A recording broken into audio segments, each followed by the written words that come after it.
berperilaku tidak tepat di kelas, guru BK, wakil kepala sekolah, wakil kepala sekolah bidang kesiswaan, kepala sekolah, komite, orang tua, dan tidak menutup kemungkinan untuk menghadirkan tenaga ahli.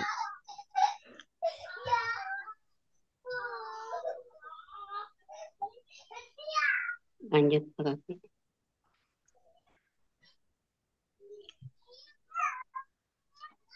Ya, baik itu aja mungkin yang dapat disampaikan. Ada penambahan, Bu? Yang yang itu yang Excel mau ditampilin nggak, Neng? Oh, yang kemarin ya dari Ibu. Heeh. Apa cukup?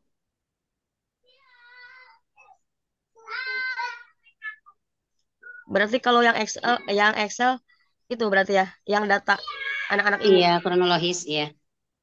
Data. yang Nggak datanya usah. nggak usah kayaknya ya data mah. Oke. Sip. Oke. Bapak dan Ibu, Bapak dan Ibu mahasiswa juga Ibu dosen, itulah mungkin apa ya paparan dari kami mengenai pencegahan perundungan yang khususnya terjadi di SMA Negeri 1 Purwakarta. Barangkali teman-teman ada yang mau memberikan uh, apa namanya pandangan, apa yang harus kami lakukan dan lain sebagainya.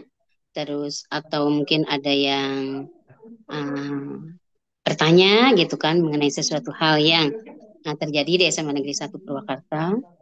Mangga dalam hal ini uh, kami persilahkan. Kronologis kasus tidak kami bacakan, tetapi sudah ada di grup, khususnya di grup mahasiswa. Ya, Mangga. itu sudah ada di laporan kan, Bu Titin? Yang mana Kasus Bu? yang tadi data Oh, kasus udah kan ada. Ya, itu cukup dicantumkan di laporan kan, dideskripsikan Udah di laporan ada, penelitian. ada, ada. Ya, ada Bu, ada, ya, ada. Ya, oke. Ya, Bapak Ibu, karena ini adalah UAS ya, ya, karena eh, jadi penilaian itu dari laporan dan dari presentasi ya, presentasi hasil penelitian Bapak Ibu, performa presentasi dan performa laporan itu kriteria penilaian untuk UAS. Jadi barangkali tidak ada sesi untuk tanya jawab untuk oh di iya, kali ini ya, iya, berhubung karena ini adalah iya, UAS gitu. sorry, Jadi langsung paralel iya, gitu. Sementara tidak sesi tanya oke, jawab dulu, kita langsung paralel ke kelompok berikutnya, ke kelompok 7 oke, untuk mempresentasikan hasil oke, penelitiannya, oke, laporannya ya. siap, Ya, mangga kepada oke, kelompok 7 iya, di ya. waktu dan layar disilakan. Ya, makasih teman-teman dan juga Ibu dosen atas perhatiannya. Mudah-mudahan apa namanya ada manfaatnya untuk kita semua dan siapa tahu ini ada juga mungkin sebagai ide untuk apa ya teman-teman barangkali ada. Sekian terima kasih. Assalamualaikum warahmatullahi wabarakatuh. Waalaikumsalam warahmatullahi wabarakatuh. Terima kasih kelompok 4. Mangga dilajeng kelompok 7 atau kelompok Kelompok 10. 7 Pak Ashabul Kahfi sama Pak Agus Fudoli. Udoli. Ya, Pak Kahfi sama Pak Fudoli silahkan mangga.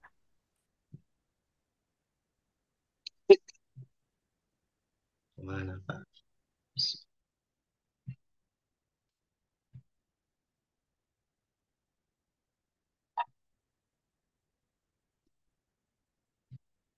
Bismillahirrahmanirrahim. Assalamualaikum warahmatullahi wabarakatuh. Sambil menunggu Pak Agus bergabung, laporan mini riset yang kami lakukan bersama Pak Agus Pudoli itu di SMK Insan Sazaka khususnya tentang bimbingan konseling untuk meningkatkan peran ayah, khususnya ini untuk perkembangan anak usia remaja akhir, yaitu usia 19 tahun, 18-19 tahun, anak-anak usia SMK atau kelas 12. Itu menganalisis tentang bimbingan konseling yang bertujuan untuk meningkatkan keterlibatan aktif ayah dalam kehidupan remaja akhir dan dampak positif terhadap perkembangan mereka. Karena memang di lapangan ternyata khususnya di siswa kelas 12 setelah diwawancarai ada apa namanya? Ada siswa yang ayahnya itu ada yang sibuk kerja sehingga tidak memberikan peran ataupun tidak memberikan perhatian aktif lebih terhadap anaknya, ataupun memang ayahnya itu bukan kerja atau sudah meninggal sejak kecil gitu, sehingga tidak ada peran ayah. Ataupun memang ada juga kasus ayahnya itu masih ada tapi sudah menikah dengan ibu yang kedua gitu, ataupun istri yang kedua, sehingga anak ini tidak mendapatkan peran dari ayah, tidak mendapatkan peran lebih dari ayah. Mungkin itu latar belakang tentang studi kasus yang kami lakukan di sekolah. Nanti kita akan melakukan bimbingan konseling untuk khususnya para ayah ya, sehingga bisa meningkatkan peran ayah kepada anak-anaknya. Nah, bimbingan konseling ini untuk peran ayah, satu untuk peningkatan hubungan antara ayah dengan anak melalui konseling, yaitu anak usia remaja akhir. Pentingnya bimbingan konseling yaitu membimbing konseling berperan penting dalam berikan peran ayah terhadap remaja, khususnya anak-anak usia remaja akhir. Nah, peran ayah dalam kehidupan remaja, ayah memiliki pengaruh besar dalam perkembangan emosional dan sosial remaja. Khususnya anak perempuan, setelah dilakukan wawancara, mereka ada yang mengatakan bahwa bapak saya ataupun ayah saya sibuk, sibuk kerja, kemudian ke PT, kadang balik balik pulangnya malam gitu, ya. Sehingga peran ayah kurang berperan dalam kehidupan mereka usia remaja, khususnya anak perempuan, sehingga nanti dampaknya ternyata cukup berpengaruh terhadap kehidupan ataupun terhadap lingkungan si anak remaja yang putri khususnya. Kemudian mengatasi masalah remaja, ayah dapat lebih efektif membantu remaja menghadapi berbagai masalah kehidupan. Kita juga dapat mengetahui pada saat anak dipanggil karena memang bermasalah ataupun yang tidak bermasalah, pada saat diwawancarai oleh wali kelas, ternyata apa namanya? Pada saat mereka dapat masalah, mau curhat ke orang tua, kadang memang orang tuanya sudah bercerai, ataupun mau curhat kepada orang tua, ayahnya kadang terlalu galak, sehingga mengatasi masalah yang dihadapi oleh remaja tersebut oleh menggunakan media sosial, gitu. Tidak curhat terhadap orang tua, tetapi terhadap media sosial. Nah, disinilah makanya nanti peran ayah sangat penting untuk mengatasi masalah yang dialami oleh remaja tersebut. Kemudian membangun hubungan yang kuat. Ada intervensi yang membantu membangun hubungan, yaitu hubungan baik antara ayah dan anak. Kemudian dukungan emosional. Nah, bimbingan konseling ini akan memberikan dukungan emosional yang dibutuhkan oleh remaja dari ayah mereka. Kadang pada saat kita panggil di ruangan BK ataupun oleh wali kelas ditanya, nah ternyata mereka juga membutuhkan peran ayah juga ya.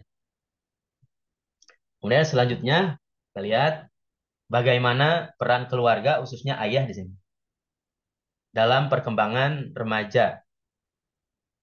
Nah, menggali pengaruh ayah dalam perkembangan remaja setelah ngobrol-ngobrol dengan salah seorang siswa yang kebetulan ayahnya itu tidak meninggal ya, ataupun tidak meninggal, karena ayahnya sudah cerai dengan ibunya.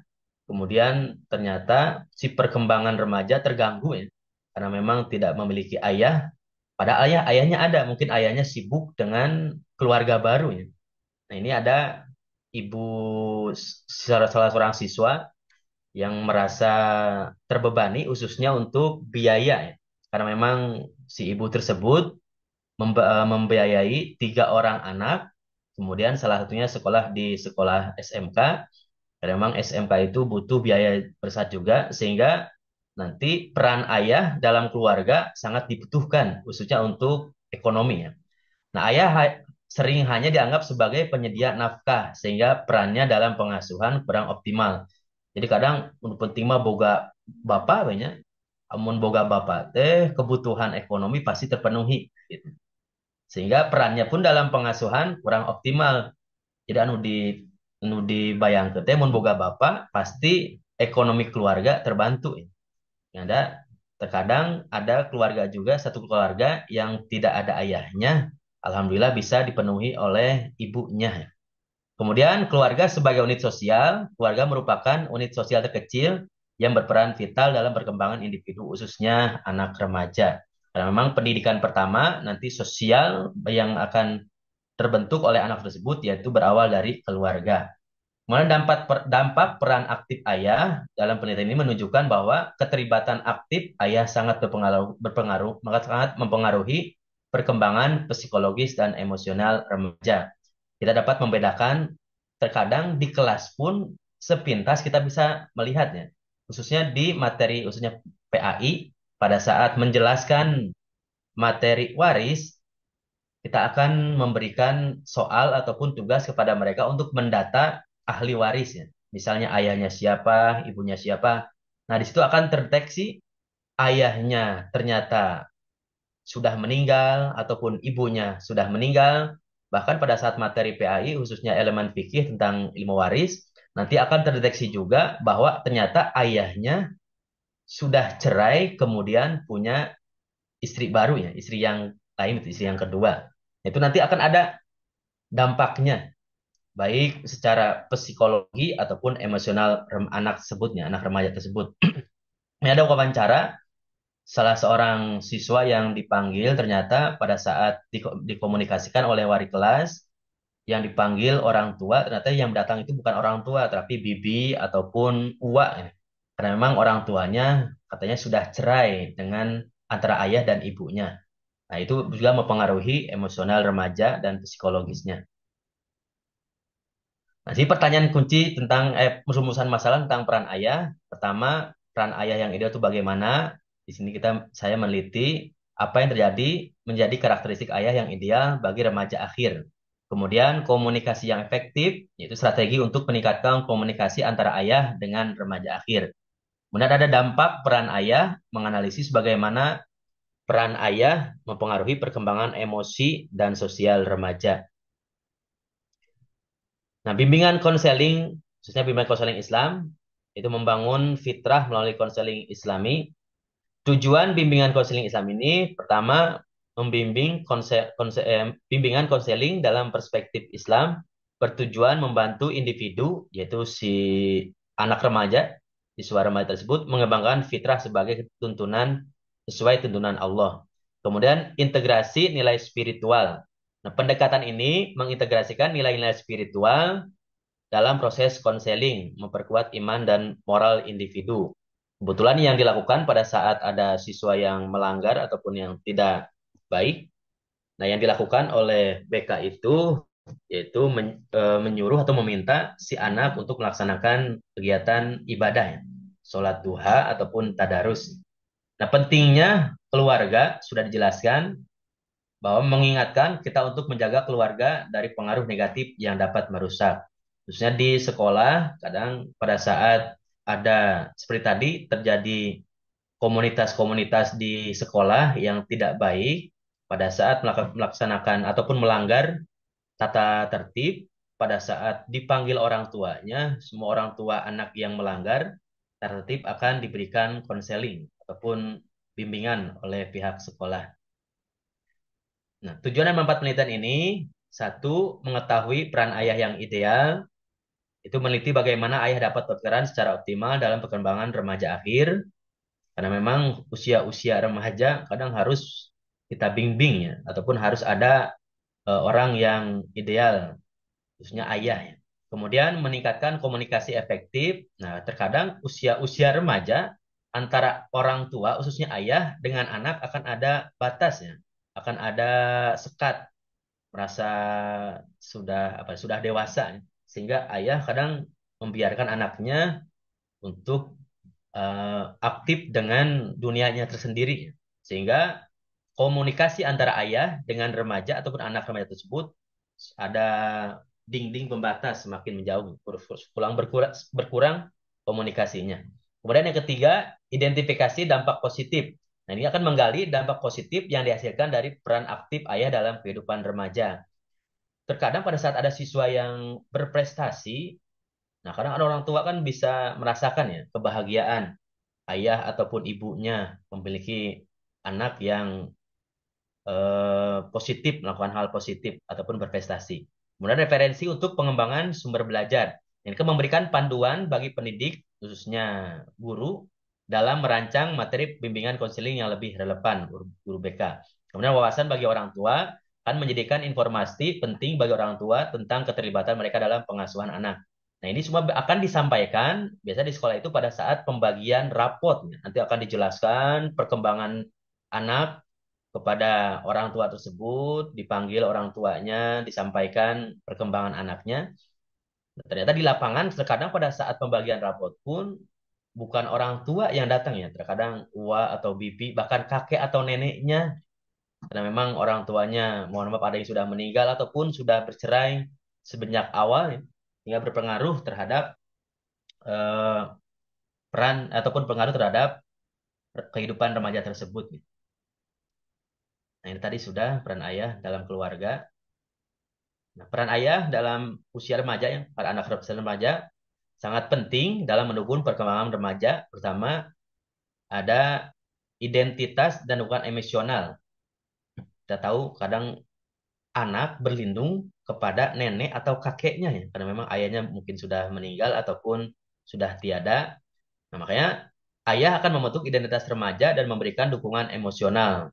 Dan kalau ayahnya seorang apa namanya tokoh ataupun ustadz, nah kan nanti akan adanya dukungan emosional terhadap anaknya, identitas anaknya. Oh ini mah anak bapak ustadz ya, memberikan dukungan secara emosional ataupun ayahnya seorang guru, maka nanti anaknya pun akan mendapatkan apa namanya contohnya, ada identitas bahwa ini adalah anak guru ataupun ibunya. Kemudian keterlibatan aktif harian. Nah, keterlibatan ayah dalam aktivitas sehari-hari meningkatkan hubungan positif. Sekarang pada saat liburan pun kadang harus diberikan himbauan ya, bahwa orang tua harus memberikan contoh ataupun orang tua harus tetap aktif mengawasi anak-anaknya dalam hal-hal yang positif. Kemudian menghadapi tekanan sosial. Nah, peran ayah yang baik membantu remaja menghadapi tekanan sosial karena memang sudah usia remaja, pasti permasalahan ataupun apa namanya? Ya, permasalahan di kehidupan sehari-hari pasti akan bertambah ya. Kehidupan sosial di masyarakat, kemudian di temannya, lingkungan kelas ataupun di komunitasnya, pasti mereka akan mengalami tekanan sosial. Ini terkadang ada anak yang berlindung terhadap kakek atau neneknya karena memang orang tuanya sudah tidak ada. Nah, proses bimbingan konseling yang dilakukan pada saat ada siswa atau siswi yang kurang apa ya, melanggar aturan, kadang dipanggil oleh BK, bukan hanya siswa yang berprestasi, memang terkadang apa namanya identik terhadap siswa yang melanggar ya. Padahal bimbingan konseling bukan hanya siswa-siswa yang melanggar juga, tapi siswa yang berperan aktif ataupun yang melakukan hal positif, terkadang juga bisa dipanggil oleh BPBK. Nah, melakukan asesmen untuk memahami kehidupan. Nah, asesmen ini dilakukan untuk mengidentifikasi dan memahami kebutuhan spesifik ayah dan remaja. Jadi kita memanggil siswa ataupun remaja tersebut, kemudian dilakukan asesmen. Dan yang kedua, edukasi tentang perkembangan remaja. Nah, ini akan memberikan edukasi tentang tahapan-tahapan perkembangan remaja dan pentingnya peran ayah dalam proses tersebut. Kemudian mengadakan diskusi kelompok. Nah, diskusi kelompok ini dilakukan untuk memperbaiki komunikasi antara ayah dan remaja, serta membangun pemahaman. Dan guru-guru yang bagian karakter ataupun pendidikan karakter, kita melakukan rapat kemudian membahas permasalahan-permasalahan yang terjadi di bulan lalu. Di akhir bulan kita bahas, diskusi, mana ada permasalahan-permasalahan tentang anak, khususnya anak remaja. Kemudian yang keempat, sesi individu untuk komunikasi efektif. Nah, sesi individu ini akan memberikan kesempatan untuk membahas masalah secara pribadi dan meningkatkan komunikasi. Kalau sudah di sekolah misalnya tidak bisa datang ke sekolah, orang tua tersebut, kita akan melakukan home visit kepada wali murid ataupun orang tua dari ayah tersebut. Nah, ini di antara temuan kita di lapangan. Peningkatan kesadaran ayah itu setelah bimbingan konseling, ayah menunjukkan pemahaman yang lebih tentang peran mereka. Kita datangi ataupun kita panggil si ayah, diberikan bimbingan-bimbingan kesadaran, kemudian ayah nanti akan menunjukkan pemahaman yang lebih baik tentang peran mereka terhadap anaknya. Kemudian komunikasi yang lebih baik. Nah, komunikasi ini yaitu komunikasi antar ayah dan remaja meningkat secara signifikan mendukung hubungan yang lebih kuat. Nah, mudah-mudahan dengan adanya bimbingan konseling sehingga ayah khususnya ya orang tua khususnya ayah akan meningkat secara signifikan hubungan yang lebih kuat dengan anaknya dengan anak usia remajanya, anak remaja. Kemudian dukungan dalam aktivitas sehari-hari, ayah lebih aktif dalam mendukung perkembangan remaja melalui keterlibatan dalam aktivitas sehari-hari. Memang setiap hari harus ada peran ayah ya tadi ya, peran yang ideal dalam kehidupan sehari-hari. Nah, ini yang dilakukan wali kelas khususnya ataupun guru BK langsung home visit kepada rumah wali murid, langsung ketemu dengan ayahnya. Ini ayah yang didatangi oleh wali murid, wali kelas. Kemudian program bimbingan konseling efektif. Nah, terkadang ada siswa yang kurang baik atau melanggar. Nah, kita diberikan bimbingan konseling yang efektif seperti peribadahan, kemudian kadang diberikan jam-jam lebih, jam tambahan untuk tadarus, mudah-mudahan bisa merubah karakter mereka ataupun perilaku si siswa remaja tersebut dengan meningkatkan komunikatif efektif menggunakan strategi diskusi kelompok dan latihan komunikasi untuk meningkatkan keterampilan berbicara dan mendengarkan. Kemudian dukungan individu untuk ayah dan remaja memberikan bantuan dan bimbingan kepada ayah dan remaja dalam menghadapi berbagai tantangan hidup. Dan membangun hubungan positif melalui kegiatan bersama dan konseling individu, kita menciptakan ikatan yang lebih kuat antara anggota keluarga. Nah, dampaknya, mana tadi?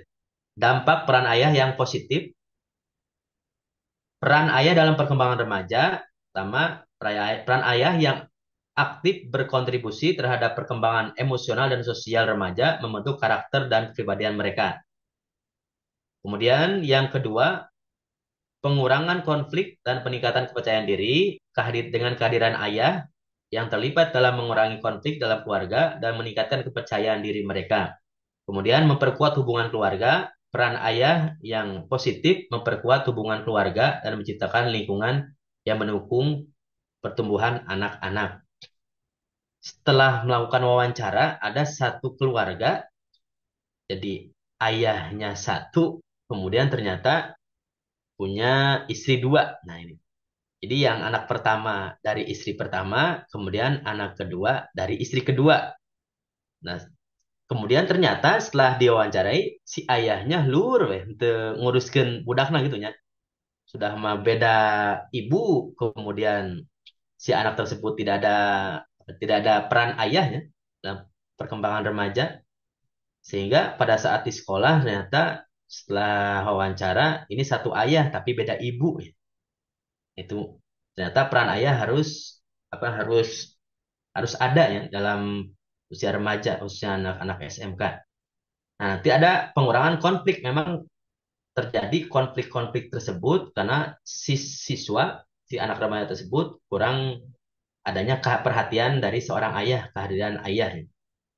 Sehingga kepercayaannya itu menurun ya. Mudah-mudahan dengan dampak peran ayah yang positif akan mengurangi konflik dan peningkatan kepercayaan diri. Nah, kesimpulannya, tentang peran ayah dalam keluarga sangatlah penting adanya keterlibatan ayah dalam kesejahteraan keluarga selain tadi dari peran secara emosional dan sosial, kemudian juga bisa mempengaruhi terhadap kesejahteraan secara ekonomi.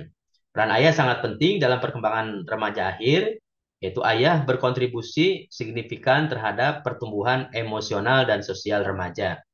Kemudian bimbingan konseling efektif dalam meningkatkan kesadaran dan keterlibatan ayah.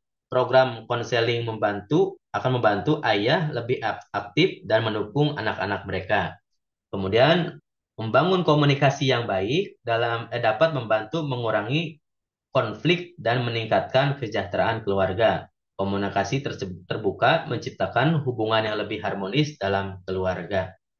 Ini itu untuk peran ayah, khususnya bimbingan konseling terhadap peran ayah ya, untuk meningkatkan peran ayah pada anak usia remaja, khususnya anak-anak SMK. Mungkin itu dapat saya sampaikan. Mohon maaf, Pak Agus Pudoli belum bisa gabung, sudah dikomunikasikan. Terima Ya, kasih. Sekian. Assalamualaikum warahmatullahi wabarakatuh. Ya. waalaikumsalam. Waalaikumsalam. Terima kasih Pak Kafi. Lanjut dulu ke kelompok 10 ya. Kelompok 10 ini ada Bu, Bu siapa tadi ya, Bu? Bu Gawi Bu sama Bu. Gawi sama Oh ya, siapa Bu tadi? Gawi. Bu Gawi sama Bu Nur Hayatin. Bu Nur Hayatin ada ya, dua-duanya ada. Ya, mangga Bu Gawi sama Bu Nur Hayatin, waktu dan layar disilahkan. Terus,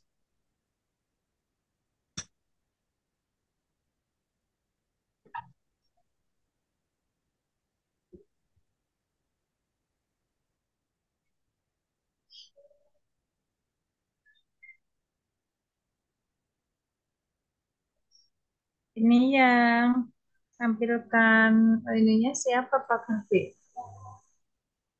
Siap, Bu.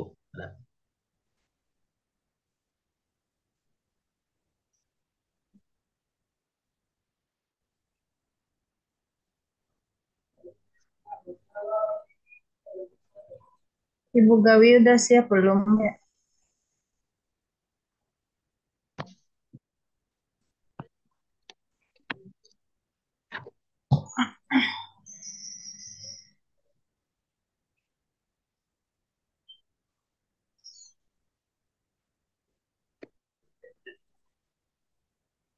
Yang ini Bu ya, peran kesadaran diri ya pada disiplin Iya. siswa. Pengaruh Melalui- kesadaran diri pada disiplin siswa merupakan PKI. Tapi ini Bu Gawi udah siap apa belum ini? Udah. Berarti Ya udah. dibagi dulu Bu ya. Ah, Nanti setengah-setengah sama Bu Gawi ya. oh gitu. Iya iya baik. Ibu, Assalamualaikum ya. warahmatullahi wabarakatuh. Waalaikumsalam warahmatullahi wabarakatuh. Maaf Bu Dokter Ulfa, saya mulai Iya, karena mangga, Bu Gawi kebetulan sedang bawa kendaraan ya. mangga, Bu.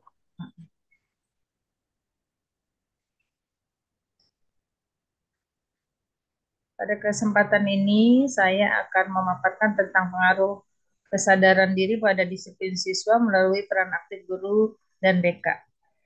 Di sini kerjasamanya antara BK dengan guru dalam menghadapi kasus siswa. Adapun ya dari situ.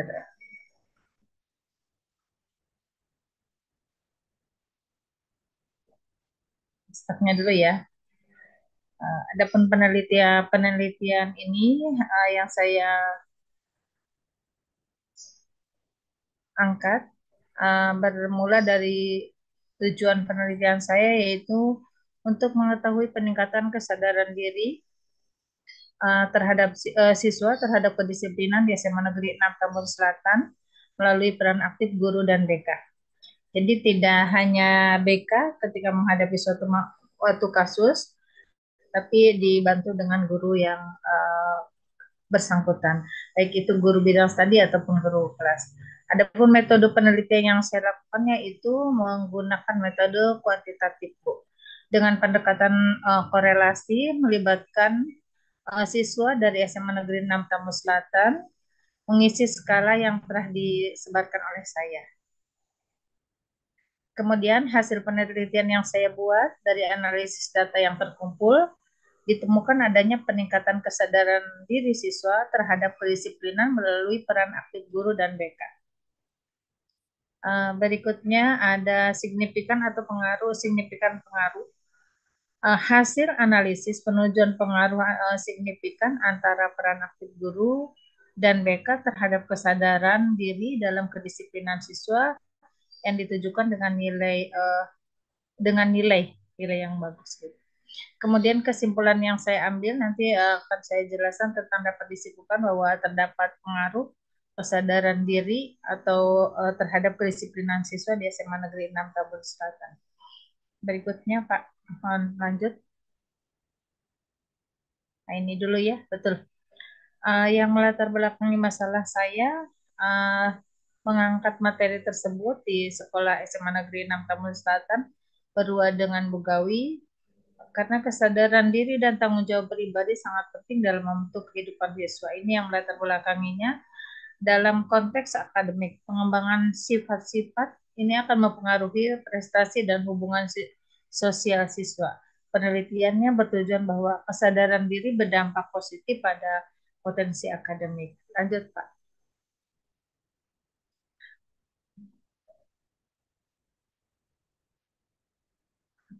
Kajian pustakanya meningkatkan kesadaran diri siswa. Ini saya mengangkat dari kajian konseptual, yaitu meningkatkan kesadaran siswa, kemampuan individu untuk mengenali, untuk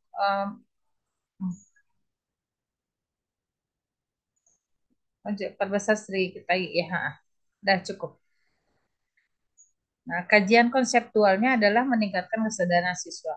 Kesadaran diri adalah kemampuan individu untuk mengenali pikiran, emosi, dan perilaku mereka. Penelitian ini menunjukkan bahwa kesadaran diri berdampak positif pada potensi akademik dan pengembangan pribadi siswa.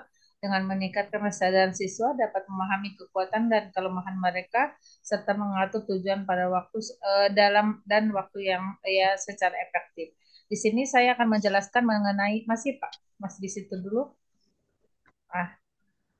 Nah ya, mengenai individu untuk mengenal pikirannya.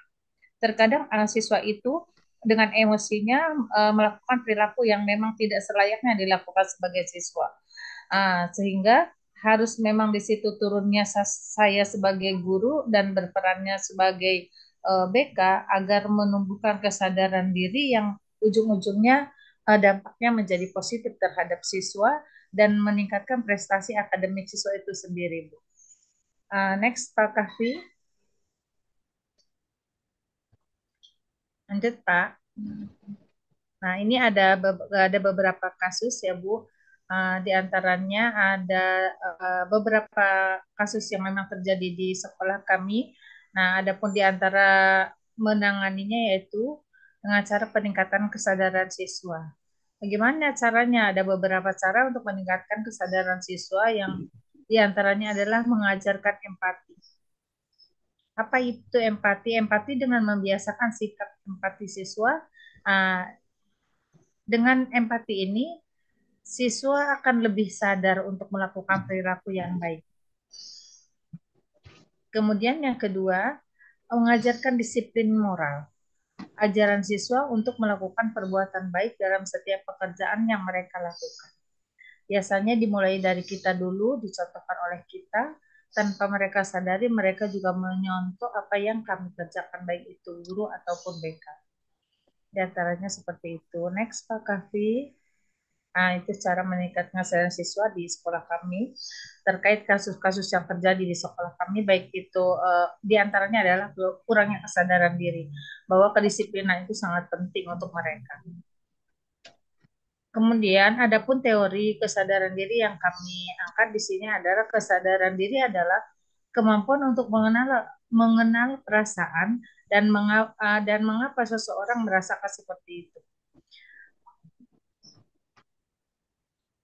dan mempengaruhi perilaku seseorang terhadap orang lain. Kemampuan tersebut diantaranya kemampuan menyampaikan secara jelas pikiran dan perasaan seseorang, membela diri dan mempertahankan pendapatnya, kemampuan untuk mengarahkan dan mengendalikan dirinya. Nah, di sini saya angkat diantaranya adalah anak siswa, kebetulan belum saya upload fotonya ya Bu. Di antaranya adalah kesadaran siswa, utamanya siswa kelas 12.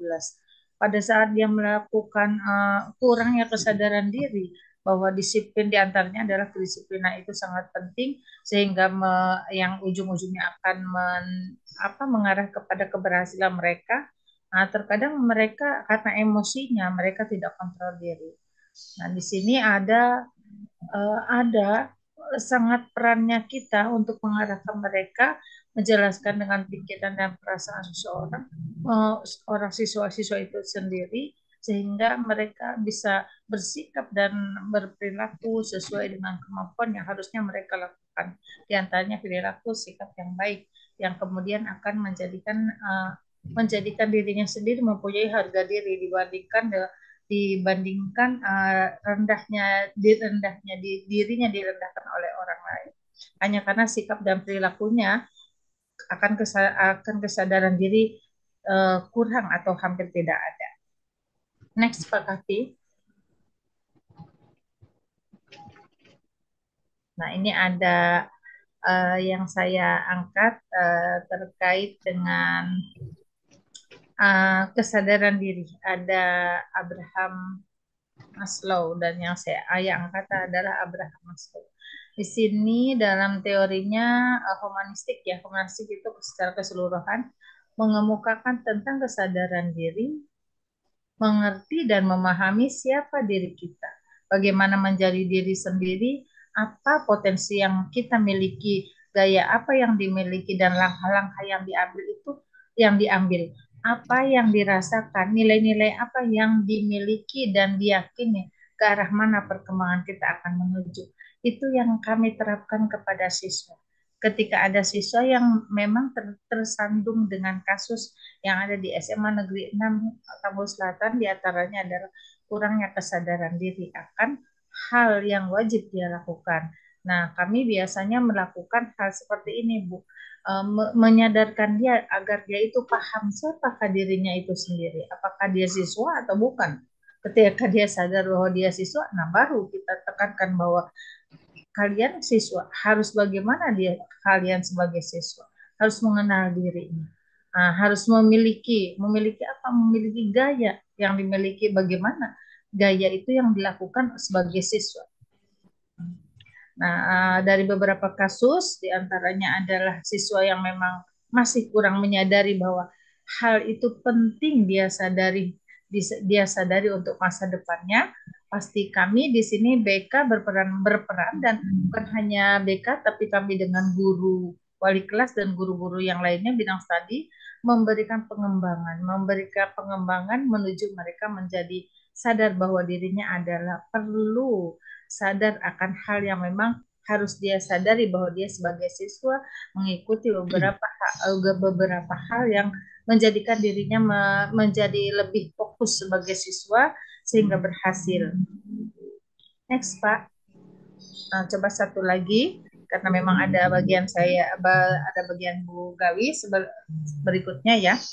Nah, di sini juga kami memakai ada teori Daniel Goleman yang saya pakai, menyatakan bahwa kesadaran diri adalah perhatian yang terus-menerus terhadap keadaan batin individu. Nah, turunnya kami sebagai guru, perannya kami sebagai guru dibantu oleh BK, di sini menjadikan tahapan yang kontinu, tidak ada putusnya terhadap siswa yang memang siswa itu kurang akan kesadaran dirinya. Kemudian di sini ada para ahli psikologi menyebutkan kesadaran diri dengan istilah metakognisi, yaitu kesadaran orang akan proses berpikir dan kesadaran emosionalnya itu sendiri. Nah, kita bahas di sini. Saya pakai metode ini karena saya dan BK, kami sebagai guru, tidak menyatakan kami sebagai guru dan beserta BK memakai teori ini karena memang proses berpikirnya siswa itu masih penuh emosional, penuh dengan arahan dari kami, sehingga dia menjadikan intinya dia itu sadar diri, sadar akan dua kesadaran. Di antaranya adalah kesadaran bahwa dirinya itu adalah seorang individu yang memang harus sadar bahwa hal yang tidak perlu dilakukan harus dihindari sebagai siswa, memang harus sadar dia, sehingga proses berpikirnya melalui bimbingan dari kami sehingga proses berpikir dan kesadaran emosionalnya sendiri berubah gitu. Next Pak Kahfi, satu lagi Pak. Nah, ini ada beberapa pendekatan yang kami lakukan yang tadi saya sudah jelaskan. Ada beberapa pendekatan, kemudian pendekatan penelitian kami, kemudian ada metode penelitian kami, teknik pengumpulan data yang kami lakukan, sehingga nanti menjadikan ada hasilnya dari teknik pengumpulan data kami, kemudian ada teknik pemeriksaan keabsahan data yang kami lakukan. Agak geser sedikit Pak Kavi, tekniknya yang kami lakukan juga akan saya jelaskan, akan saya paparkan. Tapi saya tidak sendiri di sini, saya berdua dengan Ibu Haji Gawi. Maka waktu dan tepat saya persilahkan waktunya saya persilahkan untuk Bu Haji Gawi meneruskan paparan berikut ini. Silahkan Bu Haji Gawi. Oke. Terima kasih Bu Haja Nur. Ya, dari kesadaran diri dan tanggung jawab pribadi, Bu. Baik. Assalamualaikum warahmatullahi wabarakatuh. Yang saya hormati rekan-rekan seperjuangan, calon dokter-dokter hebat. Di sini saya melanjutkan apa yang tadi paparan yang telah disampaikan oleh Bu Haja Nur. Di sini saya melanjutkan kesimpulan dan saran. Kesadaran diri dan tanggung jawab pribadi. Mohon maaf, ini saya lagi di mobil. Kesadaran diri dan tanggung jawab pribadi merupakan atribut yang sangat diperlukan untuk keberhasilan akademik siswa, pertumbuhan pribadi dan prospek masa depan. Dengan mengembangkan kesadaran diri, siswa dapat memahami diri dan proses pembelajaran dengan lebih baik, yang pada gilirannya sangat meningkatkan kinerja akademik mereka. Peran tanggung jawab pribadi. Tanggung jawab pribadi memperdayakan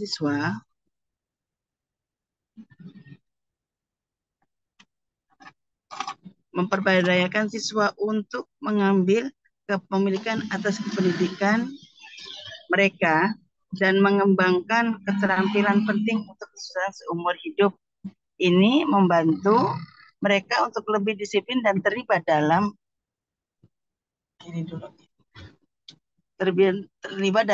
proses belajar. Peran institusi pendidikan. Institusi pendidikan memainkan peranan yang sangat penting dalam menumbuh kembangkan kesadaran peserta didik dan tanggung jawab pribadi dengan memasukkan strategi yang ditargetkan dan menciptakan lingkungan yang mendukung. Sekolah dapat membantu siswa dalam perjalanan transformasi tersebut. Implikasi pendidikan. Penelitian ini menunjukkan bahwa ada pengaruh positif antara kesadaran diri Francis dan kedisiplinan siswa di SMA 6 Tambun Selatan. Ketika kesadaran diri siswa meningkat, kedisiplinan mereka juga meningkat, menunjukkan pentingnya aspek ini dalam pendidikan. Selanjutnya, strategi pendidikan yang efektif. Hasil penelitian ini dapat membantu sekolah dan pendidik untuk mengembangkan strategi pendidikan yang lebih efektif dengan fokus pada peningkatan kesadaran diri dan kedisiplinan siswa. Pendidik dapat menciptakan pengalaman belajar yang lebih baik, yang menyenangkan, dan siswa merasa dihargai, merasa dipertahankan, merasa diberi kesempatan, dan mereka akan lebih luas untuk lebih menyadari fungsi mereka masing-masing sebagai seorang pendidik dalam setiap langkah perbuatan mereka. Kontribusi pendidik, kontribusi positif dalam pemahaman. Artikel ini memberikan kontribusi positif dalam memahami pengaruh kesadaran diri terhadap disiplin siswa, serta menunjukkan pentingnya peran aktif guru dan BK dalam mendukung siswa di SMA 6 Tambun Selatan. Di mana kita pahami bahwa yang namanya sebuah pendidikan tidak hanya diemban oleh satu makhluk saja, tapi semua bergerak bersama menciptakan kondusif menciptakan sesuatu yang harmonis, menciptakan sesuatu yang menimbulkan kesadaran peserta didik. Itu yang dimulai tentu saja dari kita. Kalau dulu kita mengenal bahwa guru itu kan ditiru dan digugu.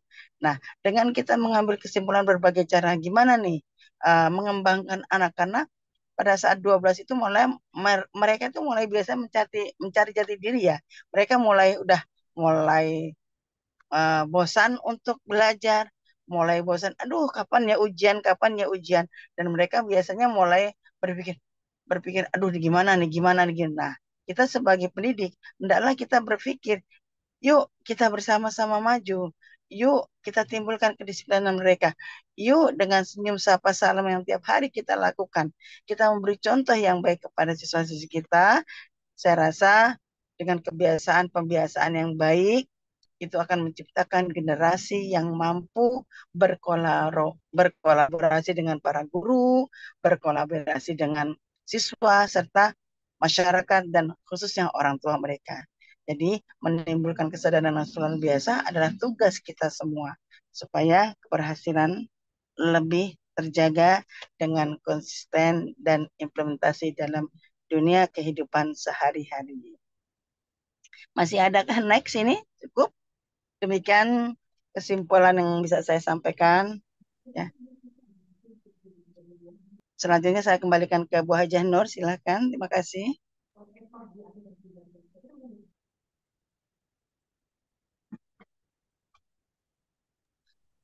Ya, Bu Hajah Nur. Aduh. Halo. Hasil dan pembahasan belum, Bu Gawi. Aduh. Ini udah sampai kesimpulan dan saran ya tadi. Tapi belum hasil dan bahasan belum, Bu. Baru tadi Bu Nur Yatin baru metode. Langsung kesimpulan dan saran. Belum hasil dan pembahasan belum ada. Bentar Bu dosen, ini saya lagi di mobil ini. Bu Nur Yatin. Saya beri lihat. Bu Nur mohon dikondisikan sebentar Bu Nur. Saya lagi minggir dulu nih, minggir mobil.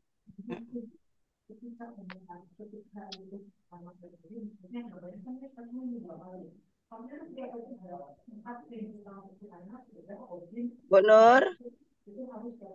Oh, lagi nelpon dia. Oke. Pak Kavi coba next ke atas deh Pak Kavi.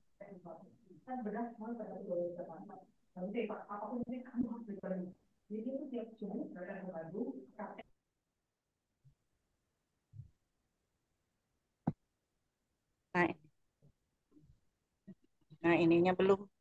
Baik. Hasil dan pembahasan. Mohon maaf, terjemahkan hasil dan pembahasan hasil penelitian.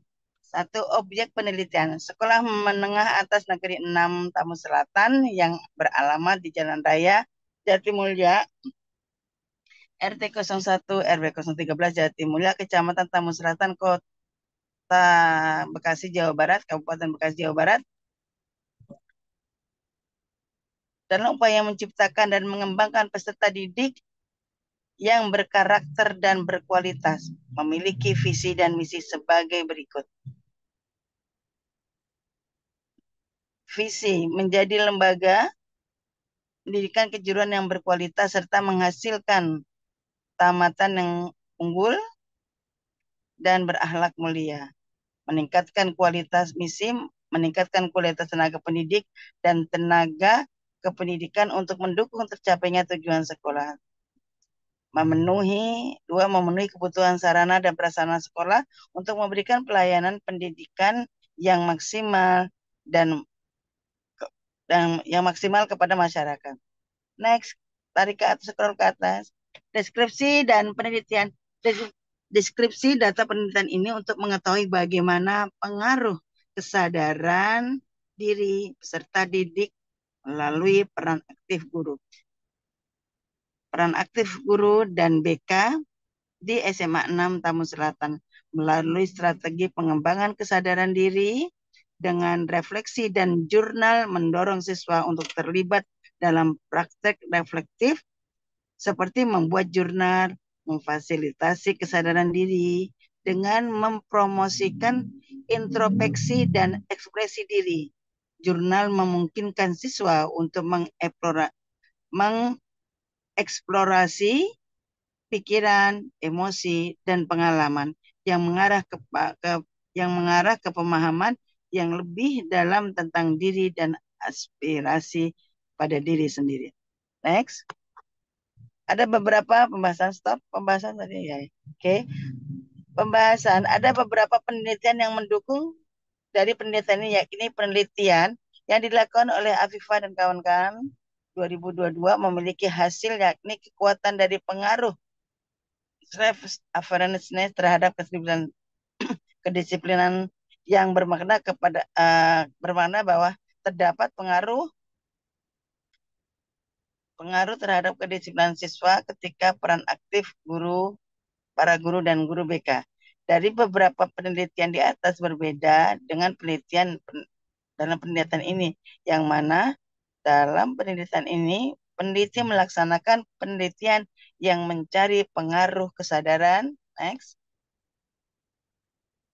jadi pengaruh kesadaran diri terhadap kedisiplinan pada siswa SMA 6 Tambun Selatan, yang mana dalam penelitian ini menggunakan 80 subjek dari siswa SMA 6 Tambun Selatan. Berdasarkan hasil dari analisis data dalam tabel tersebut, didapat kesimpulan mengenai nilai F hitung 12.403 dan diketahui tingkat signifikansi bernilai 0,001 0,05, maka model regresi ini mampu digunakan sebagai prediksi diri terhadap kedisiplinan subjek yakni SMA 6 Tambun Selatan. Kemudian adanya pengaruh antara variabel X dengan variabel Y bisa dilihat dari nilai R² yang ditemui dengan nilai sebanyak 0,137 yang membawa makna bahwa kuat pengaruh kesadaran diri terhadap disiplin dinyatakan dengan nilai 13,7%. Berdasarkan hasil analisis data yang sudah ditemui dalam penelitian ini, dapat diketahui bahwa disampaikan pada pengaruh kesadaran diri terhadap tersebut memiliki terhadap hal tersebut siswa SMA 6 Tambun Selatan. Dengan hal tersebut hasil penelitian memiliki kesimpulan yakni diketahui HO ditolak dan HA diterima, yang bermakna ditemui adanya pengaruh antara kesadaran diri terhadap kedisiplinan siswa SMA 6 Tambun Selatan. Next. Masih adakah? Bu Nur? Oh iya nih, baru bisa laptop saya sebentar. Ya, lanjutkan di strateginya tuh Bu Nur. Ya. Maaf, ini laptop baru hidup. Ini agak sulit soalnya pakai HP saya ini. Oke, lanjut dengan peran ya. Yuk, silakan. Ya. Adapun peran aktif guru di sini memiliki peran penting dalam meningkatkan kesadaran siswa, yaitu diantaranya adalah menjadi teladan. Kemudian di SMA Negeri 6 Tambun Selatan, guru menjadi panutan bagi siswa, sehingga geser ke kiri sedikit Pak Kafi. Maaf Pak Kafi, ya agak geser sedikit ke kiri ya. Tetap kecil ya, tapi lebih bergeser ya. Oke, guru memiliki di sini di SMA Negeri 6 Tambun Selatan ini guru menjadikan teladan, kemudian tidak lepas dari itu menjadikan pembimbing ya, bimbingan siswa untuk mengembangkan keterampilan sosial dan emosionalnya sehingga lebih sadar akan dirinya, kemudian menanamkan nilai-nilai. Guru menanamkan nilai-nilai kedisiplinan dan menjadikan dirinya sebagai penanggung jawab, sehingga ketika ada kasus terhadap siswa, guru berperan pula dalam membantu BK dalam memecahkan suatu permasalahan. Contoh salah satu siswa ketika siswa bukan perundungan ya kalau di kami lebih berperan kepada kurang kesadaran akan dirinya. Di antaranya adalah kedisiplinan ya. Kedisiplinan dia sebagai berperannya sebagai dia sebagai siswa. Kemudian membantu memahami konsep. Guru membantu siswa memahami konsep melalui pembelajaran aktif seperti diskusi, seperti diskusi. Di sini diskusinya dalam penelitian kami, diskusinya ini tidak siswa dan BK tidak lepas juga kami tetap melibatkan yang namanya orang tua sehingga secara menyeluruh tahu apa sih yang melatar belakanginya sehingga siswa itu kurang memahami akan dirinya hal-hal yang memang menjadi kewajiban sebagai siswa. Kemudian berikutnya adalah membiasakan kebiasaan yang baik. Guru memberi kebiasaan yang baik seperti diantaranya yang gampang-gampang ini yang tercatat di sini. Sebenarnya yang jelas adalah yang kami bahas adalah kebiasaan akan kesadaran diri. Di antaranya bimbingan guru dan BK itu salah satunya adalah kalau dari sisi agama adalah mempraktekkan di antaranya adalah terkait dengan ibadah. Ya, dengan ibadah. Kemudian berikutnya membantu siswa menumbuhkan, guru membantu mendampingi, membimbing siswa ketika siswa itu membutuhkan bantuan. Ketika ada siswa yang memang betul-betul melanggar peraturan, di antaranya adalah saya tidak lepas dari hal-hal yang wajib yang dia lakukan sebagai tanggung jawab diri siswa, tidak lepas dari itu. Nah, itulah sangat berperan guru untuk mendampingi. Next, Pak. Ya. Nah, ini ada kesimpulan dari kami. Tolong diperkecil hurufnya, Pak. Sehingga bisa terbaca, Pak. Dikecilkan sedikit. Simpulan dan saran tadi udah. Iya, Pak, ya. Simpulan dan saran tadi udah, Bu. Iya, nanti tadi kebetulan saya udah sama Bu Gawi ya, tapi tidak apa, saya bacakan sedikit Bu. Apa boleh next? Boleh, Kak Masar. Saya hanya menambahkan sedikit dari yang tadi Bu Gawi sudah bacakan. Di sini adalah di sini hasil kesimpulan penelitian ini bahwa kesadaran diri dan tanggung jawab pribadi merupakan atribut yang sangat diperlukan untuk keberhasilan akademik dalam pertumbuhan kepribadian. Di SMA Negeri 6 Tambun Selatan, alhamdulillah setelah saya melakukan studi kasus, ada beberapa kasus yang memang ada di sana, kemudian dilakukan wawancara dengan siswa dan siswi, ada beberapa siswa dan siswi yang saya wawancarai. Kemudian juga saya libatkan beberapa guru terkait hal perannya dia sebagai wali kelas dan ada hal keterkaitan guru PAI dalam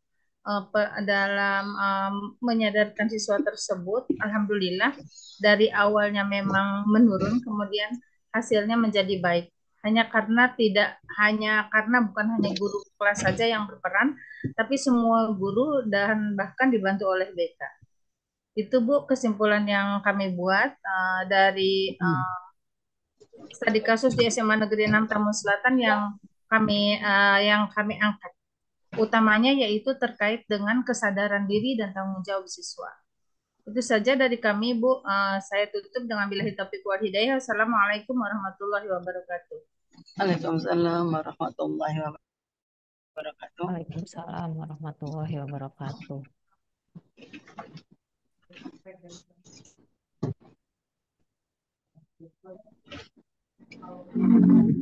Ya, terima kasih kepada Bapak Ibu kelompok 4, kelompok 7, dan kelompok 10 yang sudah mempresentasikan hasil laporan mini risetnya kepada kita semua. Bapak Ibu, ada sedikit review ya berkenaan dengan apa yang tadi disampaikan sama oleh kelompoknya masing-masing. Eh, mau Bu Dokter Teti dulu atau saya dulu? Oh, Ya. silakan saja, Oh Bu iya, baik. Ulfa. Bapak Ibu Ines. izin share screen sebentar ya. Ngapain kamu ke sini? Katanya sakit. Sebentar, ya. Saya mau share screen sebentar, Bu. Bentar, bentar ya.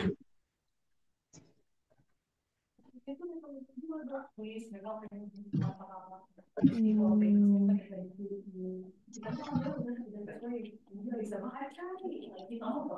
Oke.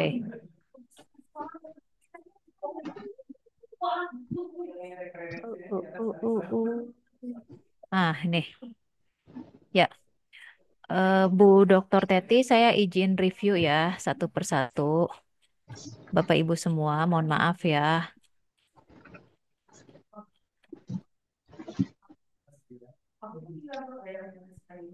Ya, sebelumnya tentunya apresiasi saya sampaikan kepada kelompok 4, kelompok 7, dan kelompok 10 yang sudah berupaya ya dengan kerja keras saya yakin untuk memenuhi tugasnya dengan tepat waktu ya. Jadi apapun yang disajikan tadi dan yang dikumpulkan saya rasa eh, apa ya kurang lebih itu pasti ada ya kurang-kurangnya, tapi tentunya saya perlu mengapresiasi karena tiga kelompok ini adalah kelompok yang berkomitmen gitu ya, berkomitmen untuk memenuhi tugas tepat pada waktunya gitu. Dan ini juga mudah-mudahan jadi tambahan poin ya, Bu Dokter Teti gitu. Karena kelompok yang lain ini belum terlepas terlepas dari apa yang ditulis, apa yang dikerjakan, apa yang disampaikan itu masih ada kurang-kurang, namanya juga proses ya, bisa masih artinya itu bisa diperbaiki, tapi komitmen adalah tentunya yang utama kan gitu ya, komitmen adalah yang utama. Nah, Bapak Ibu, kami berdua sudah memberikan ya format template untuk menyusun laporan mini riset. Nah, dari tiga kelompok yang sudah dikumpulkan, gitu ya, mohon maaf sekali ini bukan saya mengecilkan apa yang sudah kerja keras yang sudah dilakukan oleh Bapak Ibu, tapi tentunya karena ini adalah eh, apa namanya ujian ya gitu, bagian dari ujian akhir semester, sehingga perlu ada evaluasi, perlu ada kajian, tinjauan dari kami, review dari kami untuk kembali kepada template atau aturan yang semestinya yang sudah kita sepakati bersama. Nah, eh, daftar daftar yang harus ada atau isi yang harus ada dalam penelitian laporan Bapak Ibu itu kan sistematikanya sudah jelas ya gitu. Ada latar belakang, rumusan masalah, batasan masalah, tujuan sama manfaat. Nah, ini yang pertama ini di bab 1. Latar belakang masalah itu mengungkapkan tadi fenomena permasalahan, kalau Bu Dokter Teti kemarin sudah menjelaskan bahwa fenomena itu kita deskripsikan dalam 5W1H atau 3W1H juga sebetulnya cukup ya. Namun tadi dari hasil yang dibahas ini sangat sedikit sekali tuh menjabarkan urgensi kenapa tema itu penting untuk dibahas yang disertai dengan data-data dukung yang menggambarkan fenomena pentingnya permasalahan itu untuk kita teliti atau kita kaji secara lebih mendalam. Terus kemudian dari latar belakang itu kan akan menghasilkan rumusan masalah. Rumusan masalah ini tentunya akan berkaitan dengan tujuan, akan berkaitan dengan manfaat penelitian. Nah, rumusan masalah yang Bapak Ibu deskripsikan itu saya rasa sudah betul. Hanya ini akan berdampak kepada tujuan, berdampak kepada tujuan dan manfaat, dan kemudian kepada hasil dan pembahasan. Nah, contoh ini saya kelompok 4 ya, mohon maaf. Yang lainnya nanti saya rasa itu mengevaluasi ya. Jadi kalau saya kasih contoh ini yang kelompok 4 aja. Yang pertama ini dengan judul tadi upaya penanganan perundungan ya. Perundungan di sekolah, studi kasus ya terhadap upaya perundungan di sekolah. Yang pertama tentunya kan tadi rumusan masalahnya apa saja bentuk tindakan perundungan yang terjadi di sekolah. Kemudian apa penyebabnya kan gitu ya. Yang ketiga, terus kemudian upaya. Nah, artinya Bapak Ibu, rumusan masalah ini kan akan menggambarkan kepada proses penelitian atau yang Bapak Ibu lakukan di lapangan. Berarti Bapak Ibu ke lapangan itu kan untuk menjawab pertanyaan ini.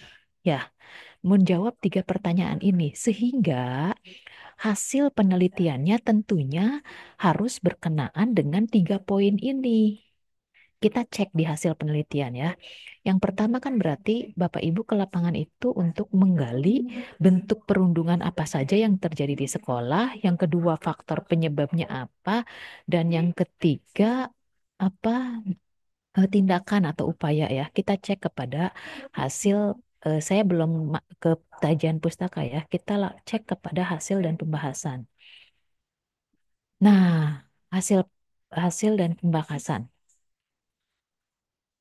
Oke, nah hasil pembahasan saya rasa gambaran umum lokasi penelitian boleh-boleh saja Bapak Ibu cantumkan.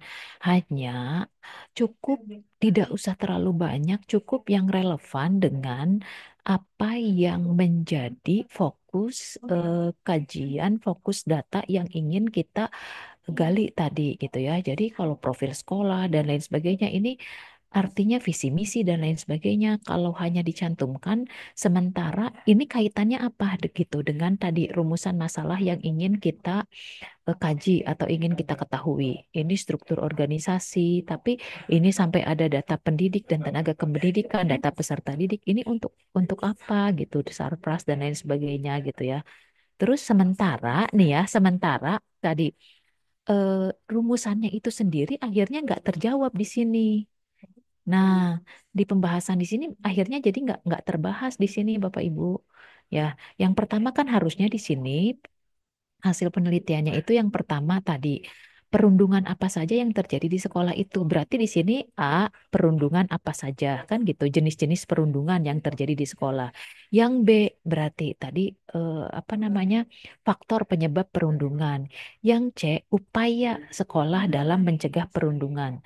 Nah, ini temuan penelitian ini belum belum sampai ke situ. Nah, adapun tabel ya, ini tadi data-data yang menyangkut siswa yang melakukan perundungan dan lain sebagainya, itu sah-sah saja ya, itu untuk dibahas atau ini cukup menjadi lampiran saja kalau menurut saya gitu. Nah, ini kan hanya bicara tentang data, semuanya data dan foto-foto, tapi data ini akhirnya kan nggak bunyi atau dalam artian tidak terdeskripsi gitu, tidak terdeskripsi. Harusnya kan data ini kemudian kita olah, kemudian ini kan data mentah, Bapak Ibu, kalau boleh saya bilang. Ini sebetulnya data mentah. Dari hasil observasi Ibu, Bapak Ibu, ini Bapak Ibu menemukan data ini. Tapi kan data ini masih data mentah sebetulnya, yang kemudian harus Bapak Ibu olah, Bapak Ibu narasikan, dikaji, sehingga nanti Bapak Ibu bisa mendeskripsikan kepada tiga poin yang tadi. Berarti tadi jenis perundungan apa saja yang terjadi di sekolah itu. Kemudian faktor-faktor apa saja yang menyebabkan terjadinya perundungan. Apa namanya siswa melakukan perundungan. Yang ketiga, upaya apa saja yang sudah dilakukan sekolah dalam mengatasi perundungan.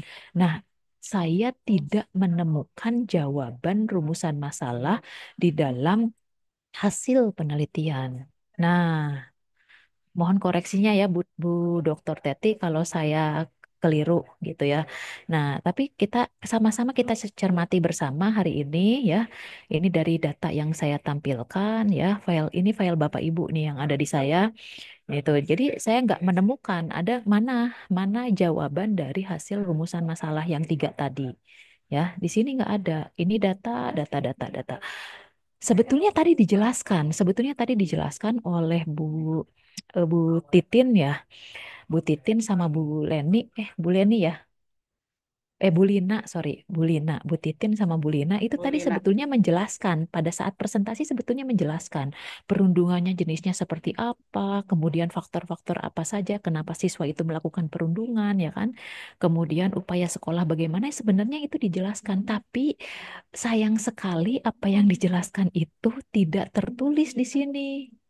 Betul nggak Bapak Ibu? Ya, jadi dalam melakukan Cuma Jadi eh, apa namanya ya? Laporan itu kan artinya jadi apa yang ketika saya menyimak apa yang Bapak Ibu sampaikan tadi, saya paham gitu ya. Bapak Ibu melakukan itu, saya yakin Bapak Ibu melakukan itu gitu ya. Bapak Ibu bisa mendeskripsikan apa apa saja tadi Bu Titin sama Bu Len apa Bu Lina, Bu siapa tadi? Lina, Bu Lina, Bu Bu Lina. Lina, ya betul. Bu Titin sama Bu Lina tadi menggambarkan itu semua pada saat presentasi, tapi saya cek di naskah itu sama sekali nggak ada gitu. Jadi Bu, apa maaf ya? kalau Ya, di kronologis tidak mencakup itu. Apa gimana? sumuhun, sumuhun. Iya, Bu, Bu Dokter Teti jadi ketawa tuh. Betul, Ibu. Disim, disimpan di belakang, di lampiran itu. Mohon itu disimpan saja. Kronologis itu kan artinya tadi berarti kan faktor yang di kronologis itu bicara apa, Bu? Bicarakan bahwa perundungan itu berawal dari bla bla bla bla bla. Berarti kan itu bicara faktor-faktor yang menyebabkan anak gitu ya melakukan perundungan. Nah, itu kan dideskripsikan gitu. Yang pertama berarti ini nanti temuan penelitiannya. Yang pertama ini karena PDF, jadi saya nggak ngedit ya. Kalau Word tadi saya mau mau saya tulis-tulis tadinya gitu, mau saya edit-edit perbaikannya. Yang pertama tentunya tadi jenis perundungan apa saja ini dideskripsikan. Tadi Bu Bu Titin udah mendeskripsikan bullying, jenis-jenis perundungannya apa saja sebetulnya, tapi nggak tergambar di sini.